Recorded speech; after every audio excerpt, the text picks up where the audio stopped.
Bismillahirrahmanirrahim. Elhamdülillahi Rabbil alemin. Ve salatu ve selamu ala Resulina Muhammedin ve ala alihi ve sahbihi ecma'in. Amma ba'd. Esselamu aleyküm ve rahmetullahi ve berekatuhu. Hürmetli ustazlar ve kırındaşlar. Aldı bilen bizni ulug' mübarek Ramazan iyiga eriştirgen ve Ramazan iyida roz tutuşqa müyesser kılgan Cenab-ı Allah'a çeksiz hamd sanalar yollaymiz. Ve bizge dinin ahkamlarını bildirgen, doğru yolunu göstergen Peygamberimiz Muhammed sallallahu aleyhi ve sellemge, sahabelerine, aile tavabatlarına ve kıyametki ularının yolu ergeçken müminlerine Allah'tan rahmet, mağfiret sorayımız. Elhamdülillah Allah'ın fazl rahmeti bilen bir ay Ramazan ayını ahırlaştırdık. Allah subhanahu ve taala her birimizdinki ulug' Ramazan ayida qilgan barliq yaxshi amallarimizni qabul qilsin. Tutgan rozlarimiz, taravih namazlarımız, keçilik tahajjud namazlarımız, Kur'an tilaveti, zikir tesbih, barliq amallarimizni Allah qabul qilsin. Allah subhanahu ve taala qiyomat kuni her bir insan zarra miqdori yaxshilikqa ehtiyojli bo'ladigan vaqtda bu qilgan amallarimizni yaxshilik mezonimizda qilsin. Amin. Bugungi darsimiz hayitning odablari va hukmlari to'g'risidagi 55 natijani so'zlab o'tamiz. Hayit bayram degan islomiy marosim bo'lib, uningda bandichilikning namoyandasi aks ettiriladi va uningda ijtimoiy, psixologiya va tarbiyaning ma'nolaridan nurg'un ishlar namoyanda bo'ladi. Ikkinchi, hayit deb atilishi buning har yilda qaytilinib takror kelganligi uchundir. Chunki hayit her yili yangi bir xursandlik bilan keladi. Hayit kunida nurg'un kishi hayit kelganligidan yaxshi qarashda bo'ladi, bir-birini tabriklaydi. Hayit degan odatlangan yo'lga asosan yillik to'planishning takrorlanishidan iboratdir. Uchinchi, hayit bayram degan har bir millatda tepiladigan shuarlardir. Bu bayramlarni ilib berish insonlarning tug'ma tabiatiga bog'lanadi. Bayramda ular to'plashib xursandlik va xo'shalligini namoyon qiladi. Dördüncü, bizning hayit bayramlarimiz bo'lsa, Allohni yod etish va Allohning ne'matlari bilan xursand bo'lishdan iboratdir. Bu to'g'rida Alloh subhanahu va taolo Qur'oni Karimda shunday deydi: A'udzu billahi mineşşeytanirracim.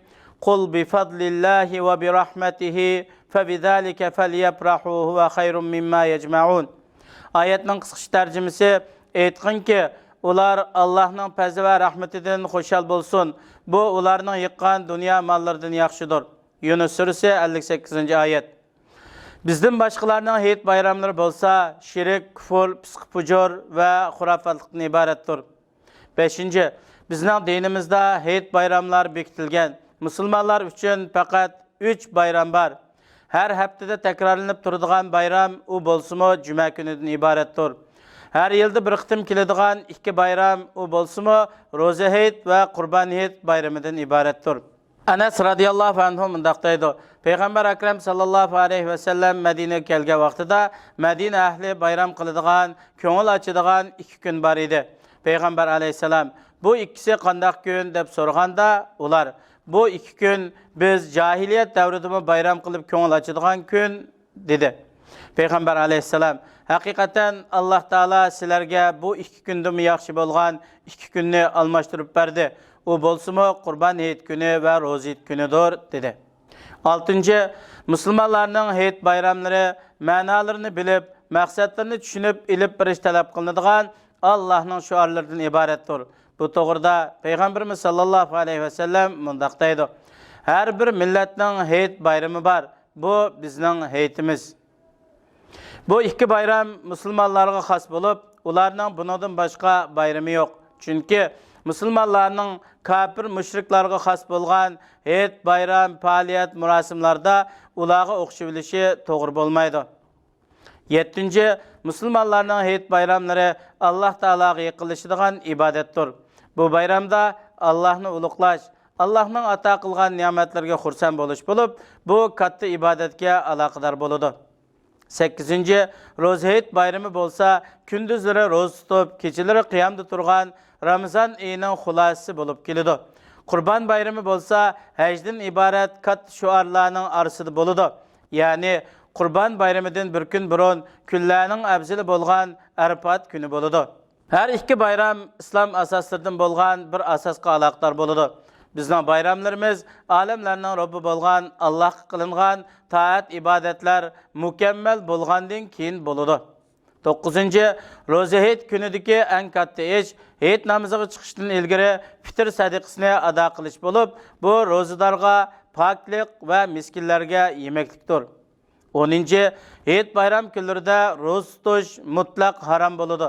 Bu to'g'rida Abu Said al-Xudari radhiyallohu anhudan bayon qilingan hadisda Payg'ambar akram sallallohu alayhi va sallam ro'za Hayit va Qurban Hayitdan iborat 2 kunda ro'za tutishni cheklagan. 11. Hayit kunidagi katta sunnatlardan biri takbir aytishdir. Bu to'g'rida Alloh subhanahu va taolo Qur'oni Karimda shunday deydi: "Va litukmilul iddata va litukabbirulloha ala ma hadakum va la'allakum tashkurun." Oyatning qisqacha tarjimasi: Ağzınlar ochiq yurgan kunlarning qazosini qilish bilan Ramazon ro'zasininki sonini to'ldirishinglarni, sizlarni hidoyat qilganligiga Allohni ulug'lashinglarni, in'omlariga shukr qilishinglarni xohlaydi. Ati Hayit degan kuni kun o'tirgandan boshlab, Hayit kuni imom Hayit namozini ado qilish uchun mihrobga chiqqan vaqtgacha takbir aytish yo'lga qo'yiladi. 13. Qurban Hayit kunining takbirlari mutlaq bo'ladi va aloqador bo'ladi. Mutlaq bo'lg'ini Qurban Hayitning 4-kuni oxirlashganga qadar har vaqt, har yerda va hamma ahvolda aytiladi. Aloqador bo'lg'ini har namozdan keyin bo'ladi. Arafat kuni bomdod namozidan boshlab Qurban Hayitning 4-kuni asr namozidan keyin oxirlashadi. 14. Salaf olimlaridan kelgan takbirning sifati Allohu akbar, Allohu akbar, la ilaha illalloh, Allohu akbar, Allohu akbar va lillahil hamd. Bu takbirni 3 qitim aytish to'g'risidami qarashlar bor. Yana mundaq shakldami aytiladi: Allohu akbar kabira, Allohu akbar kabira, Allohu akbar ajallu, Allohu akbar va lillahil hamd. Ba'zi olimlar oxirga bizni hidoyat qilgan Alloh kattadir degan so'zni ziyoda qilgan. 15. Takbirni ovozliq aytish sunnatdir. Chunki uningda islomning shuarlarini namoyanda qilish, boshqalarga eslatish bo'ladi.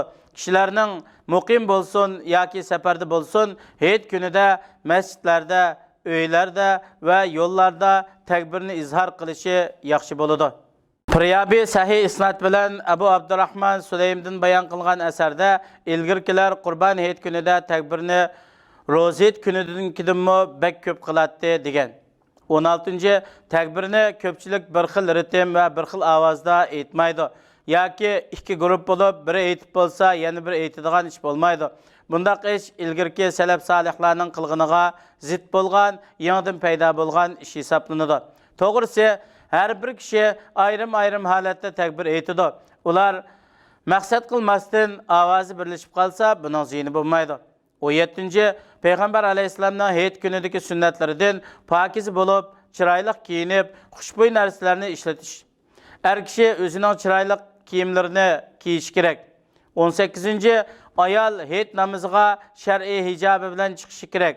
Hayit namoziga chiqqan vaqtida go'zal kiyimlarni kiymaslik kerak. Bu to'g'rida Payg'ambarimiz sallallohu alayhi va sallam mundaq degan: ular, ya'ni ayollar yasinib chiqmasdan odatdagi kiyimlar bilan chiqish kerak. Ayolning Hayit namoziga xushbo'y narsalarni, atirlarni ishlatib chiqishi harom bo'ladi. Har kishi oilasidagilarga mas'ul bo'lib, bundaq ishlarni tushuntirish kerak. 19. Hayitning odablaridan kishilar o'zaro go'zal tilak, yaxshi so'zlar bilan bir-birini tabriklash. Bu isil axloq va musulmonlar orasidagi birlikning namoyandasi hisoblanadi. Bir-birini Alloh taolo bizning va sizning amallaringizni qabul qilsin, Hayitingizga muborak bo'lsin degandek so'zlar bilan tabriklasa to'g'ri bo'ladi. Payg'ambar alayhisolamning sahobalari Hayit kuni bir-biri bilan uchrashganda bir-biriga Alloh taolo bizning va sizning amallaringizni qabul qilsin deydi. 20. Hayit namozi ado qilish dinning katta shuarlaridandir. Olimlarning kuchli qarashiga ko'ra erlarga vojibdir. Chunki Payg'ambar alayhisalom Hayit namozi o'qishga buyurgan, o'zimi dunyodan ayrilganga qadar Hayit namozi o'qishni davomlashtirgan. keyingi xalifalarmi payg'ambar alayhissalomdan keyin hayit namozi o'qishni davomlashtirgan. 21. Hayit namozining vaqti kun chiqib, nayzi bo'yi o'rlagandan boshlab kun egilgicha, ya'ni peshinning vaqti kirgicha bo'ladi. Payg'ambar alayhissalomga agishib, ro'za hayit namozini biroz kechiktirib va Qurban hayit namozini vaqtida ado qilish yaxshi bo'ladi. 22. Hayit namozi uchun yuyinish sunnat bo'ladi. Sa'd ibn Musayyib rahimahullah mundaq deydi: ro'za hayitning sunnati 3 turlik bo'ladi. Namoz o'qiydigan joyga minib birish, namozga chiqishdan burun bir narsa yeyish va yuyinishdan iboratdir. Yaxshisi bomdod namoziga chiqishdan burun yuyinsa yaxshi bo'ladi. Bomdod namozidan burun yuyinsimi kifoya qiladi. 23. Tashlanib ketgan sunnatlar ro'za hayit namoziga chiqishdan burun bir narsa yeyish. Anas radhiyallohu anhu mundaq deydi: Payg'ambar alayhisalom ro'za hayit kunisi hayit namoziga chiqishdan ilgari xurmalarni tayyor qilib, xurma yeb chiqatdi. 24. Qurban hayit kunidagi sunnat bo'lsa, namozdan keyin qurbonlik qilgan uloqning go'shidan yoki boshqa narsalardan bir narsa yeyishdir. Payg'ambar alayhisalom Qurban hayit kunida hayit namozini ado qilmoqcha bir narsa yemaydi. Lekin qurbonlik qilolmagan bo'lsa, hayit namozidan burun bir narsa yeyishi cheklanmaydi, balki o'z ixtiyori bilan bo'ladi. Agar namozga chiqishdan burun bir narsa yegan bo'lsa, biz u kishiga siz sunnatga xiloflik qildingiz deymiz. 25. İmamdan boshqalarning namoz o'qiydigan joyga burun birib, imomga yaqin joyda o'ltirishi yaxshi bo'ladi. Bu yaxshilikqa ilgirlash bo'ladi. Sahobalarmi shunday qiladi. Payg'ambar alayhisalom kun chiqqandan keyin kishilar hozir bo'lib bo'lgandan keyin namoz o'qiydigan joyga chiqadi. 26. Hayit namoziga birib bo'lguncha ullik ovozda takbir aytib birish sunnat bo'ladi. Payg'ambar alayhisalom ro'za hayit kuni uydan chiqib, namoz o'qiydigan joyga kelganga qadar, hatto namozni ado qilganga qadar takbir aytadi. Ibn Umar radhiyallohu anhu ro'za hayit va Qurban hayit kunlarida namoz o'qiydigan joyga mangandan boshlab, imom namoz o'qiydigan joyga chiqqanga qadar takbir aytadi. Imommi uning takbiri bilan takbir aytadi. 27. Hayit namoziga aldirmay, tamkinlik bilan piyoda birish kerak. İbn Umar radhiyallohu anhu mundaq deydi: Payg'ambar alayhissalom hayit namoziga piyoda chiqadi va namozdan keyin piyoda qaytadi. 28. Hayit namoziga bir yo'ldan birib, yana bir yo'ldan qaytish yaxshi bo'ladi. Bu kishiga har ikki yo'l guvohlik beradi.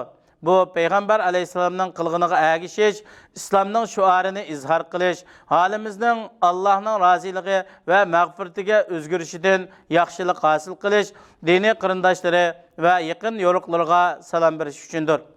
29. Hayitning sunnatlaridan hayit namozini zarurat yoki hojat bo'lmasa, masjidda o'qimasdan shahar sirtida o'qish kerak. Payg'ambar alayhissalom haram masjididan qolsa, hammadan afzal bo'lgan o'zining masjidida ado qilmasdan shahar sirtida ado qilgan. Ammo ulamolar Makka ahli shahar sirtiga chiqmasdan hayit namozini haram masjidida ado qiladi deb qaragan. 30. Hayit namozi shahar yizlarda ado qilinadi. Ammo kishilar shalong bo'lgan chet joylar va vodiy jilg'alarda safar jarayonida ado qilinmaydi. Payg'ambar alayhissalomdan shunday bayon qilingan. Payg'ambar alayhissalom va sahobalardan safarda odamlari shalong yerlarda hayit namozi ado qilish kerakligi to'g'risida biror asar bayon qilinmagan. Payg'ambar alayhissalom haj qilgan yili Arafat kuni juma kuni bo'lsa-mu, Arafatda juma namozi o'qimadi. Minada hayit namozi o'qimadi. Makkani ozod qilgan yili Payg'ambarimiz sallallohu alayhi va sallam Shavvol oyigacha Makkada qoldi. Ro'za hayit kuni bo'ldi. Payg'ambar alayhissalomning Makkada hayit namozi ado qilganligi to'g'risida asar bayon qilinmadi. 31. Musulmonlarning duosi va yaxshiligiga hozir bo'lish uchun bolalar, ayollar, hatto odat ko'rib qolgan ayollarmi hayit namozi ado qiladigan joyga chiqdi. Ummu Atiya radhiyallohu anha mundaq deydi: ikki hayit kunida balog'atga yaqinlashgan qizlar, ayollar, hatto odat ko'rib qolgan ayollarmi yaxshilikqa, musulmonlar jamoatininki duosiga qatnashish uchun hayit namozi o'qiydigan joyga chiqishga buyurildi. Odat ko'rib qolgan ayollar namoz ado qilinadigan joydan yiroqroq turdi. 32. Hayit namozi 2 rakat bo'lib, imom qiroatni oshkora qiladi. Birinchi rakatda namoz boshlash takbirini aytib bo'lib, undan keyin 7 takbir aytadi. Hanefi mezhepte 5 tekbir aytidi. Andın Fatiha suresi ve yana bir sureni okup birinci rekatni tamamlaydı. İkinci rekatta turuş tekbirini aytib, öri turgandan keyin yana 5 tekbir aytidi. Ama Hanefi mezhepte ikinci rekatta Fatiha suresi ve sure okup bolgandan keyin 3 tekbir aytib rukuga baradi. Her bir tekbirde iki kolunu götürüş yaxşı boludu. Hanefi mezhebide heyetning artık tekbirlerini birinci rekatta namaz başlaş tekbiridan keyin 3 tekbir aytidi. İkinci rekatta rukuga birishdan burun 3 tekbir aytidi. 33. İbn Mesud radıyallahu anhu'nun tekbirlerinin arasında Allah'a hamd sana Peygamber aleyhisselamı durust salam aytganligi bayan kılıngan. 34. Peygamber Ekrem sallallahu aleyhi ve sellem'nin iki hit namazida A'la suresi bilen Gâşiye suresini okuganligi bayan kılıngan. Yana Peygamberimiz sallallahu aleyhi ve sellem'nin iki hit namazida birinci rekatta Qaf suresi, ikinci rekatta Kamer suresini okuganligi mı bayan kılıngan. 35. Namazga kechikib kelgan kishi imamning namazning ziyoda takbirini aytib atgan holatda topsa, imamga agishib, imam bilan birga takbir aytadi. Ulguranmagan takbirlarning qazosini qilish lozim kelmaydi. Birer rakatga ulguranmagan bo'lsa, uning qazosini qiladi. 36. Hayit namozi uchun azan va takbir aytilmaydi. Jabir ibn Samura radhiyallohu anhu mundaq deydi: "Men Peygamber aleyhisselam bilan bir qancha qitim azan va takbirsiz hayit namozi ado qildim." 37. İmam aldı bilan namoz o'qib, ondan xutba o'qiydi. Peygamber aleyhisselam xutbini Allohga hamd aytish bilan boshlaydi. Peygamber aleyhisselamning ikki hayit xutbasini takbir bilan boshlaganligi to'g'risida sahih hadislar bayon qilinmagan. 38.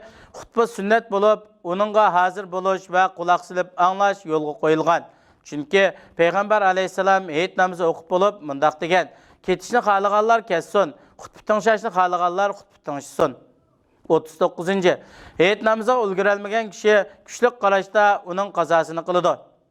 Xutba o'qimasdan boshqa takbirlarni to'liq aytib ado qiladi.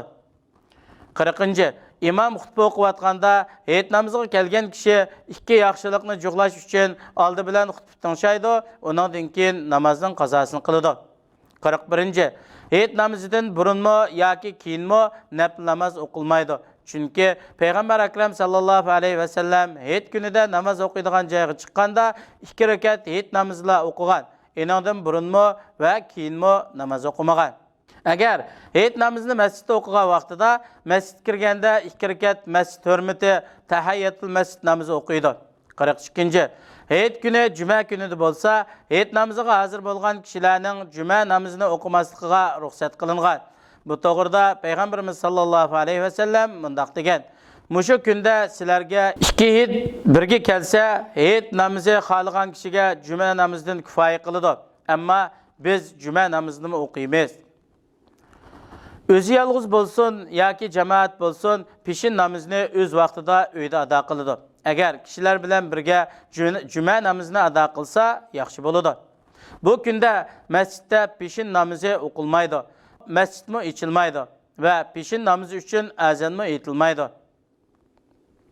43. Hayit namoziga hozir bo'lgan kishidan juma namozi va peshin namozi tushib ketadi degan so'z xato, sunnatga xilof so'zdir. Buni olimlar qabul qilmaydi. Ya'ni juma namozi o'qimagan taqdirdami hayit namozi o'qigan kishi peshin namozini to'liq ado qiladi. 44. Hayit namozi o'qimagan kishidan juma namozining farzligi tushib ketmaydi. Bu kishining masjidga borib juma o'qishi vojib bo'ladi. Agar juma namozi o'qisa, durust bo'ladigan sonda jamoat tepilmay qolsa, bu kishi yolg'iz peshin o'qiydi. 46. Her qanday holatda masjidning imamidan juma namozi tushib ketmaydi. İmamning juma o'qiydigan sonda jamoatlar hozir bo'lsa yoki hayit namozi ado qilmagan kishilar va boshqalar hozir bo'lsa, ularga juma namozi o'qib berishi vojib bo'ladi. 46. Hayitning odablaridan urug' tuqqanlarini va do'st birodarlarni yo'qlash, uchur qilish, ziyorat qilish, hadiya sovg'atlar orqali do'stlik izhor qilish. 47. Heyit bo'lsa taat, ibodat, yaxshi amallar bilan Allohga yaqinlashish va Alloh ato qilgan mukammal ne'matlarga shukr etadigan fasl bo'lib, hargizmi gunoh ma'siyat sodir qiladigan fasl emas. Musulmonga heyit faslini haroq tamaka, naqshi usul va turli cheklangan harom ishlarni qiladigan fasliga aylantirib qo'yish loyiq bo'lmaydi. 48. Heyit kechasida boshqa kechalarda qilmagan ibodatlarni qilishmo to'g'ri bo'lmaydi. Boshqa kechalarda qiyomda turib odatlangan kishilar heyit kechasidami qiyomda tursa bo'ladi. Heyit kechasini ibodat bilan o'tkazish to'g'risida kelgan hadislar sahih emas. 49. Heyit namozi ado qiladigan joylar va boshqa joylarda ayollarning aralashib ketishimi cheklangan ishlardandir. Bu har ikki tarafga fitna bo'ladi. Erlar va yoshlar masjidda bo'lsin yoki namoz ado qiladigan o'rinlarda bo'lsin, bu o'rindan ayollar to'liq qaytib bo'lmoqcha qo'zg'almaslik kerak bo'ladi. 50. Heyit kuni ko'zini yumish, qo'ligini etib olish yoki nafsini saqlashga hirismand bo'lish kerak. Sufyan Savrining ba'zi suhbatdoshlari mundaq deydi: "Men Sufyan Savri bilan heyit namoziga birga chiqdim. U kishi mundaq dedi: "Bugungi kunimizda dastlabki qiladigan ishimiz ko'zimizni yumishdir." Hassan ibn Abi Sinan heyit namozidan qaytib kelganda ayoli u kishidan chiroyli ayoldan nechini ko'rdingiz deb so'ragan edi. U kishi mendan uydan chiqqandan tartib uyga qaytguncha bosh barmog'imdan boshqaga qarmadim. Ya'ni men uydan chiqqandan tartib uyga qaytib ketguncha bosh barmog'imdan boshqa narsaga qarmadim deydi. 51. Heyitda o'zi yaxshi ko'rgan kishilarga xursandlik, xushallik izhor qiladi. Aile balalarını munkar ishlar bo'lmagan joylarga apirib, o'ynatib, sayli sayohat qildirdi, ko'ngilashtirdi. Ayşe radıyallahu anha mundaq deydi: "Heyit kunida qora tanliklar masjidda nayza qalqan o'ynatib, o'yin qilyotdi. Men Payg'ambar alayhisalomdan so'radim, yoki Payg'ambar alayhisalom menga o'yin ko'ramsiz dedi. Men ha dedim. Payg'ambar alayhisalom meni keynida turg'izdi. Men mag'zim Payg'ambar alayhisalomning mag'ziga qo'yib, inikemni dolusu qo'yib turib o'yan ko'rdim. Payg'ambar alayhisalom: "Ey Arpadining o'g'illari, o'yinlaringlarni davom qilinglar" dedi. 52. Heyit kunlarda farzandlarga durust bo'lgan shakldagi o'yin, ko'ngil ichish faoliyatlarini qilib berish kerak. Balki bu taat, ibodat va Allohga yaqinlashishdir. Chunki bu orqali ularni xursand qilish bo'ladi. Payg'ambar alayhisalom mundaq degan: "Yahudilarning bizning dinimizda kengirchilik borligini bilish uchun men kengri to'g'ri din bilan avatildim." 53. Heyit xursandlik vaqtidir. Shuning uchun shariatda ruxsat qilingan doirada ko'ngil ichish faoliyatlarini o'tkazish, ayollar dapchilish orqali xursandligini izhor qilish to'g'ri bo'ladi. Ayşe radıyallahu anhadan bayon qilingan hadisda Abu Bakr radıyallahu anhu Ayşe radıyallahu anhuning yeniga kirgan vaqtida uyda Payg'ambar alayhisalom kiyimiga o'rinib yotadi. Ayşe radıyallahu anhaning yonida ikki dedak dab urib nag'ma qilyotadi. İkki dedakni Abu Bakr radıyallahu anhu dushkilab qo'ydi. Payg'ambar alayhisalom kiyimini ichib: "Ey Abu Bakr, bu ikki dedakni dashkulama. Bugun degan heyit kuni" dedi.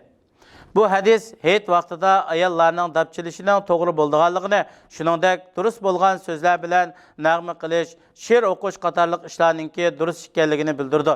Ammo dapdan boshqa chalg'u asboblarni chilish va nag'ma qilishning harom ekanligini bildirdi. 54. Shuningdek Qurban hayitining tashrih kunlaridami ayollarning dapchilib, xursandlik izhor qilishi durust bo'ladi. Ya'ni bu ayollar so'rinda bo'ladi. Bu to'g'rida Ayşe radıyallahu anhadan bayon qilingan yuqoridagi hadisdagi voqelik Mina kunlarida bo'lgan. Bu hadisda Mina kunlarida Abu Bakr radıyallahu anhu Ayşe radıyallahu anhaning yoniga kirganda, uning yonida ikki dedak dab urib nag'ma qilyotdi. Buxoriy rivoyat qilgan hadis. Mina kunlari degan tashrih kunlaridan iborat. Ya'ni Qurban hayitininki 2, 3, 4 kunlari. 55. Heyit kunlarida uylarda va ko'chalarda boshqalarga aziyat yetadigan ba'zi xatarlik o'yinlarni, keng tarqalgan bu o'yinlardan po'jang atadigan va partlaydigan narsalarni o'ynash qatorliqlar bundaq o'yinlardan yiroq turish kerak. Chunki bu malni zayo qiladigan, badanga ziyonli bo'lgan, kishilarni oilasini tashvish qiladigan ishlardan iboratdir. Alloh subhanahu va taolo bizning kunimizni o'zining taat ibodati bilan go'zal qilib berishni, oilamiz va bolalarimizni o'zining ne'mati bilan cheksiz xushallik va xursandlik to'ldirishni, bizning va barliq musulmonlarning amallarini qabul qilishni so'raymiz. Amin. Barliq go'zal madiyalar alamlarning Robbi bo'lgan Allohga xosdir. Assalomu alaykum va rahmatullohi va barakatuh.